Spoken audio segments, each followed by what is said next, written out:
Hey, I'm Matthew Hitchcock, writer and director of Winter, and this is how we made it. So we actually shot the film over the course of 3 days spread up by a couple months, and that gap was just because it took us a bit to find the locations and get everything sorted, but it was actually kind of nice, surprisingly. It allowed me to have more time in between shoot days to actually prep and just get everything ready so that when we were actually shooting on the day, we could just get down to business and knock it out. And I stole this opening right out of Little Miss Sunshine. Not even gonna pretend I didn't. And even though I love storyboarding everything out because it gives me a clear idea of where we're going, where we're coming from, and what I'm trying to say with each shot so each one has an actual purpose. For the opening with young Matt and for the actual car shots that he's looking at on the TV, a lot of those weren't actually storyboarded or planned out because especially for the opening I wanted it to feel a little more documentarian and natural. So there were a couple shots I knew I wanted, like the hand reaching out towards the car and obviously the very opening shot, close up on his eyes. A lot of these shots in between were us just sort of playing around and seeing what worked and what didn't. And we were super lucky to get the locations we had too, which was just a process of me sending out a million emails and calling tons of people and just hearing every rejection, every no that you could possibly think of until finally the factory church in Woodstock allowed us to shoot there, and it worked perfectly for what we were going for. Oh, and this was conceived as a much longer shot initially that just sort of dollied out, but it was just too long and it really slowed down the pace even though I love the idea of it, so we just cut to that wide there. And the apartment footage here is actually just some free stock footage that I got online from RTV videos. And I made the design for the game show title that you see on the host's card just in PowerPoint there, just something really simple.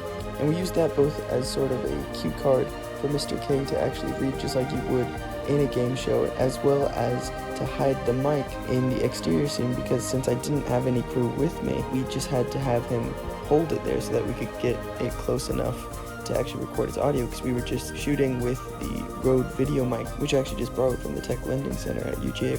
And for Jordan, we just had his lines at his feet on the stage. In case he forgot, he could just look down and basically get that cue to keep going.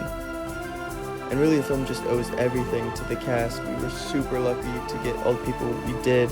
And I have to give a huge shout out to Atlanta Hollywood Acting Studios, because that's where all of our actors except Elijah Parker came from. And we actually found Elijah on Backstage, which is a great free online resource to find actors and reach out and connect with other creatives. And so I sent him a message, and luckily enough, he was interested in the project and we were able to make it work.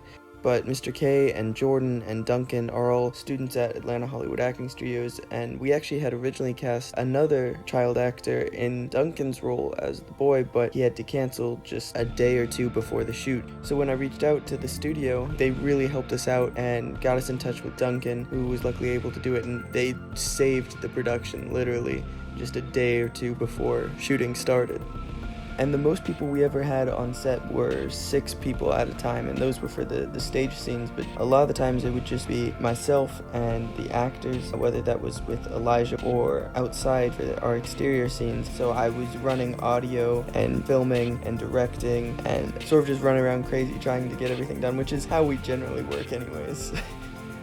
And we tried to do everything mostly practical, but obviously there are a lot of smaller VFX in the film, getting rid of cords or fixing little continuity things like Mr. K's shirt being tucked in here, to the reflection in the eyes or the glow, sort of the blown out windows in the institution room, or the name tag on the wall. And originally I hadn't intended on putting Matt's name, but when I showed early cuts of the film to friends and family, they were a little confused how Elijah and Jordan were connected in the same story. We were asking a lot of the audience with the premise of the short to sort of accept and understand, so I was a little worried about that, and it took a little bit of creative editing to try and show the stakes as well as just the general society that the story takes place in, which meant cutting a moment that I really love in the conversation, but it just wasn't exactly obvious what was at stake, what would happen to the boy if Matt didn't choose him. And I didn't have any visuals actual scene or any dialogue that really explained that. And so I had to think of a way to sort of get that across. And so instead I just repurposed a little bit of footage from later in the scene to have Matt's reaction to the implication by the host tell us that something's wrong, and then I just faded out our spotlight so that you could infer what might happen. But since that's not how it was written, that then made the pacing of the actual dialogue a real trick to try and figure out. But luckily their performances are so good, I think it worked out in the end. And then we also had some larger effects like the sign and the lights around the stage. And what really sells that is just the light on the floor that was actually given from the overhead lights on the stage that the church we filmed at were nice enough to actually let us control and use the DMX board to give that blinking effect, which really sells the sign that we put in post.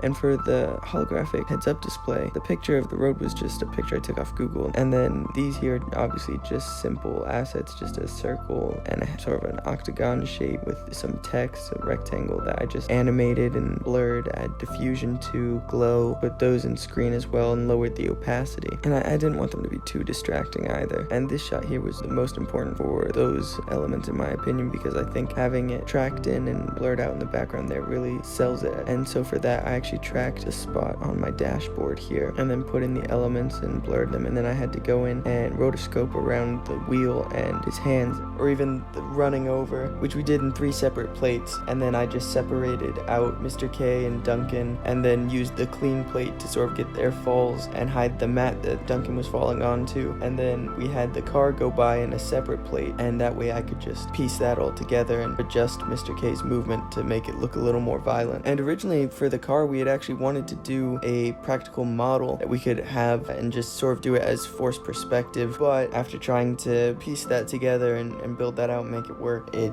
just didn't work at all. And so instead we decided to just do it by going in post and changing the look of my car. And so obviously for some of the scenes at the stage, we couldn't actually have my car inside for obvious reasons. And so I just shot that in the street outside my house at night under a street light to get sort of that spotlight effect, and then put that in post and comped that in with Duncan and Jordan. And the actual transformation to my car was pretty simple. I didn't want to do anything too extensive, but I wanted to give it a longer overhanging hood with a bit sharper design, as well as smoother extended back, and then change the actual hubcaps to make them essentially one strip and get rid of some of the side details that I think tip it off as being a 2000 Mustang. And that extends to the interior as well. So I went in and changed little things, just like the back windshield here, just to give it sort of a different, more futuristic design.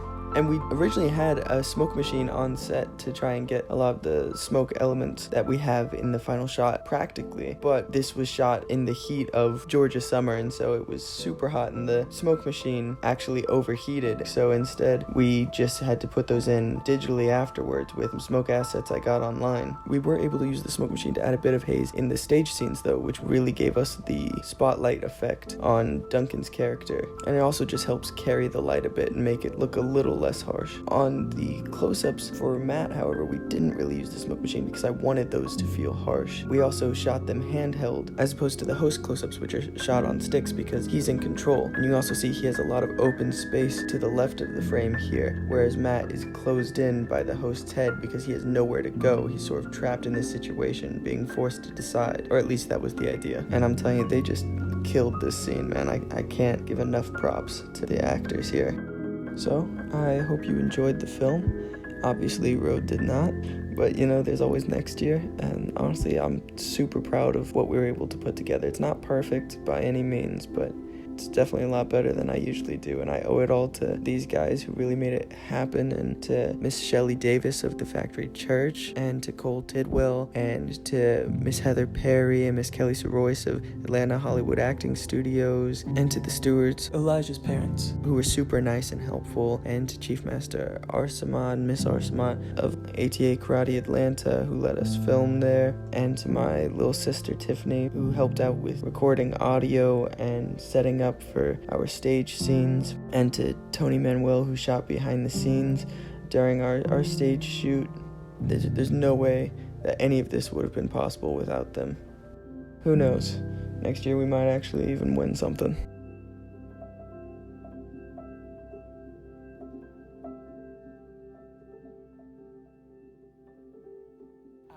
have a battery in there's a small camera bag, back chair, like very